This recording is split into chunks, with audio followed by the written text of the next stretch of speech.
नमस्कार, एक बार फिर से स्वागत है बिहार की 10 बड़ी खबरों में। रोजाना बिहार की खबरों को देखने के लिए चैनल को सब्सक्राइब कर लें। चलिए शुरू करते हैं आज की पहली बड़ी खबर। बिहार के हाजीपुर में गरजे पीएम मोदी, राजद और कांग्रेस पर बोला तीखा हमला। प्रधानमंत्री नरेंद्र मोदी ने विपक्ष के केंद्रीय एजेंसियों के दुरुपयोग के आरोप के बीच भ्रष्टाचार पर नकेल कसने के अपने प्रण को सोमवार को एक बार फिर दोहराया। बिहार के हाजीपुर लोकसभा क्षेत्र से लोक जनशक्ति पार्टी रामविलास के प्रत्याशी चिराग पासवान के पक्ष में एक चुनावी रैली को संबोधित किया और अपने विरोधियों पर जमकर प्रहार किया।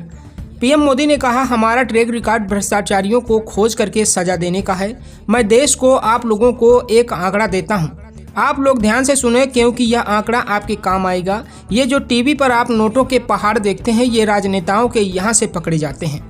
मुझे ये सोने नहीं देते। उन्होंने कहा, जब केंद्र में राजद और कांग्रेस वाले सरकार चलाते थे, कांग्रेस के 10 साल में सिर्फ 35 लाख रुपए जब्त किए गए थे।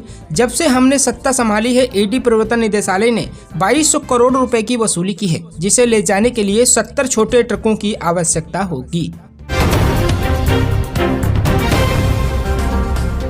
तेज प्रताप यादव ने मंच पर अपनी ही पार्टी के नेता को धक्का मारकर किया नीचे। राजद नेता और बिहार सरकार के पूर्व मंत्री तेज प्रताप यादव ने मंच पर अपनी ही पार्टी के नेता को धक्का दिया। बताया जा रहा है कि जिस नेता पर तेज प्रताप यादव आग बबूला हुए और भड़के, वो राजद के कार्यकर्ता थे। इस दौरान मंच पर मीसा भारती और राबड़ी देवी भी मौजूद थी।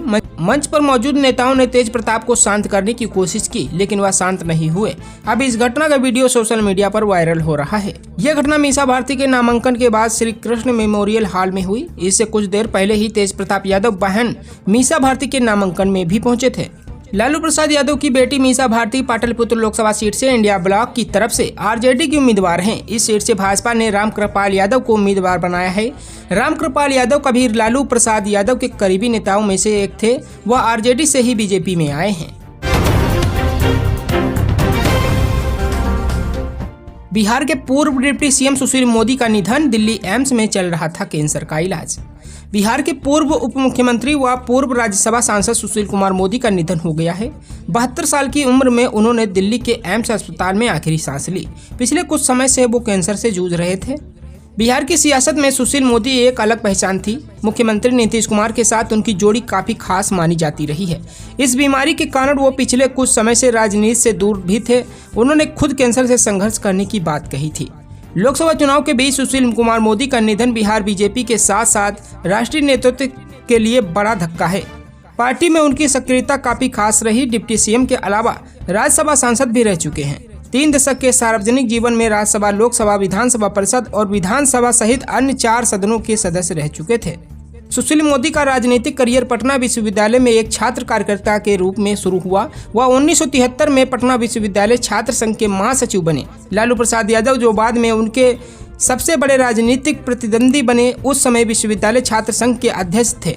सुशील कुमार मोदी 1974 में बिहार प्रदेश छात्र संघर्ष समिति के सदस्य बने। ये वही छात्र संघर्ष समिति थी जिसने 1974 के प्रसिद्ध बिहार छात्र आंदोलन का नेतृत्व किया। शिक्षकों के सामने बड़ा संकट, एक ही समय पर करने होंगे ये तो काम। जिले के शिक्षक अजीब किस्म के असमंजस में फंसे हुए हैं। उन्हें समान अवधि में 2 प्रशिक्षण कार्यक्रम में भाग लेने का नोटिस मिला है। एक प्रशिक्षण मोतिहारी में, दूसरा वाल्मीकि नगर में होना है। बता दें कि राज्य शिक्षा शोध प्रशिक्षण परिषद पटना के निदेशक द्वारा प्राथमिक विद्यालय में कार्यरत शिक्षकों के प्रशिक्षण के लिए निर्देश जारी किया गया है। यह 6 दिनों सतत व्यावसायिक शिक्षण प्रशिक्षण कार्यक्रम 13 से 14 मई तक वाल्मीकि नगर में निर्धारित है। ये पूर्णतः आवासीय प्रशिक्षण है। वहीं 14 मई से लोकसभा चुनाव में मतदान कराने को लेकर द्वितीय चरण के प्रशिक्षण कार्यक्रम का आयोजन किया गया है। इसमें शामिल होना अनिवार्य बताया गया है। लोकसभा चुनाव की ट्रेनिंग मोतिहारी में करीब 160 किलोमीटर दूर वाल्मीकि नगर में विभागीय प्रशिक्षण है। इसको लेकर शिक्षक परेशान हैं। बिहार कांस्टेबल भर्ती एग्जाम का आयोजन 7 अगस्त से पेपर लीक के बाद हुई थी परीक्षा रद्द। लंबे समय के बाद बिहार में कांस्टेबल भर्ती एग्जाम के लिए टाइम टेबल जारी कर दिया गया है। एग्जाम का आयोजन 7 अगस्त से 31 अगस्त के बीच 7 दिनों में किया जाएगा। बिहार कांस्टेबल भर्ती एग्जाम में पेपर लीक मामले के बाद केंद्रीय चयन पर्षद ने एग्जाम रद्द कर दिया था। दोस्तों आपको बताते हैं, जारी किए गए टाइम टेबल के मुताबिक एग्जाम का आयोजन 7, 11, 18, 21, 25, 28 और 31 अगस्त 2024 को किया जाएगा।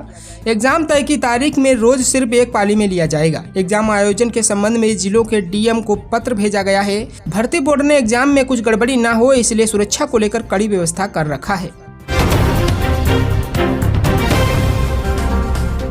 बिहार के मुंगेर में चुनाव ड्यूटी पर तैनात शिक्षक की मौत, तबीयत बिगड़ने के बाद मतदान केंद्र पर ही तोड़ दिया दम। लोकसभा चुनाव 2024 के चौथे चरण के मतदान शुरू होने के पहले ही बिहार के मुंगेर में बड़ी घटना घटी है, जहां मतदान ड्यूटी पर तैनात एक शिक्षक की मौत हो गई। मुंगेर के टेटिया बम्बर के जगतपुरा निवासी शिक्षक ओमकार चौधरी की मौत हो गई। मतदान कर्मी की तबीयत मतदान केंद्र पर ही बिगड़ गई और वे बेहोश होकर बूथ पर ही गिर गए। मुंगेर के टेटिया बम्बर के जगतपुरा निवासी शिक्षक ओमकार चौधरी चुनाव कराने के लिए शंकरपुर स्थित 210 नंबर पर ड्यूटी के लिए पहुंचे थे। उसी दौरान हृदय गति रुकने के कारण उनकी मौत हो गई। बताया जा रहा है कि शिक्षक ओमकार चौधरी हृदय रोग से ग्रसित थे और छुट्टी के लिए आवेदन दिया था। छुट्टी मंजूर नहीं हुई, इस कारण वे मतदान कराने केंद्र पर पहुंचे थे और वहीं हार्ट अटैक से उनकी मौत हो गई। आंधी तूफान के बीच तेजस्वी और मुकेश सहनी की चुनावी सभा, कांग्रेस उम्मीदवार आकाश प्रसाद सिंह के लिए मांगी वोट।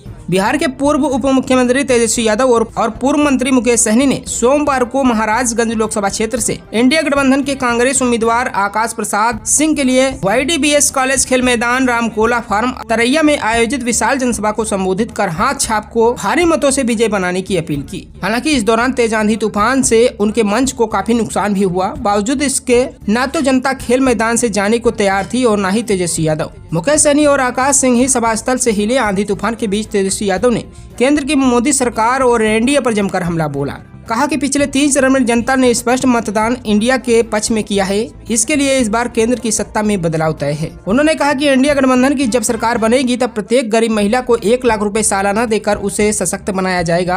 बिहार में उनके 3 वर्षों के शासनकाल में 5 लाख लोगों को रोजगार दिया गया है। उनके इन्हीं कार्यों से घबराकर भाजपा ने बिहार में चाचा को तोड़कर गठबंधन की सरकार को गिरा दिया। उन्होंने कहा कि भाजपा 400 पार सीटें जीतकर संविधान को खत्म करना चाहती है। जनता अब जाग चुकी है। पिछले 10 वर्षों में प्रधानमंत्री ने महाराजगंज को कुछ नहीं दिया है। बिहार में ट्रेन ने तोड़ दिए 14 बिजली खंभों के तार, टूटा पेंटो, हुआ बुरा हाल, टला बड़ा रेल एक्सीडेंट। बिहार में सोमवार को एक बड़ा हादसा होते होते बच गया। यहाँ गया कोडरमा रेल सेक्शन के पहाड़पुर स्टेशन के पास सुबह 5 बजे गांधी धाम एक्सप्रेस के पेंटो में फंसकर 14 खंभों के ट्रैक्शन तार टूट गए। साथ ही गांधी धाम एक्सप्रेस के इंजन का पेंटो भी टूट गया। इसके कारण एक बड़ा हादसा होते होते बच गया। इस हादसे के बाद गया कोडरमा टाउन लाइन पर 5 घंटे तक ट्रेनों का परिचालन बंद रहा। साथ ही पेंटो टूटने से गांधी धाम करीब 3 घंटे तक घटनास्थल पर ही खड़ी रही। रेलवे के सूत्रों के मुताबिक पहाड़पुर रेलवे स्टेशन के होम सिग्नल के पहले सुबह करीब 5:55 पर यह घटना हुई। सूचना पर 3 वैगन के साथ रेल अधिकारी और कर्मचारी घटनास्थल पर पहुंचे और टूटे हुए तारों को दुरुस्त किया। इस दौरान वैकल्पिक मार्गों से बाधित यातायात शुरू किया गया। कटिहार में शराब तस्करी का अनोखा कारनामा देखकर हैरान रह गई पुलिस। धान की आड़ में ले जाए जा रहे शराब की बड़ी खेप किया बरामद। बिहार में पूर्ण शराबबंदी लागू है, इसके बावजूद राज्य में शराब की अवैध कारोबार थमने का नाम नहीं ले रहा है। हालांकि इसे सख्ती से लागू करने की जिम्मेवारी बिहार पुलिस और उत्पाद विभाग को दी गई है। इसी कड़ी में धान के बोरा के बीच पिकअप वाहन में छुपा कर लाए जा रहे शराब की बड़ी खेप को उत्पाद विभाग की टीम ने एक गुप्त सूचना के आधार पर जब्त किया है। उत्पाद इंस्पेक्टर आर्यन राज ने इस उपलब्धि पर जानकारी देते हुए बताया कि पुलिस को गुप्त सूचना मिला था कि बंगाल से शराब की खेप को कटिहार के रास्ते बिहार ले जाया जा रहा था। जब इस शराब से लदे पिकअप वाहन को पीछा किया गया तो ड्राइवर मनिहारी थाना क्षेत्र के मियापुर पिकअप वाहन को छोड़कर फरार हो गया। उत्पाद विभाग ने धान के बोरा के नीचे छुपा कर रखे गए लगभग 1000 लीटर से अधिक विदेशी शराब को पिकअप वाहन के साथ जब्त कर लिया है। पाटलिपुत्र से मीसा भारती के नामांकन के बाद गरजे लालू यादव, बोले पीएम मोदी को बढ़िया से विदाई देना है। बिहार की पाटलिपुत्र लोकसभा सीट से महागठबंधन प्रत्याशी और लालू प्रसाद यादव की बेटी मीसा भारती ने सोमवार को अपना नामांकन दाखिल किया।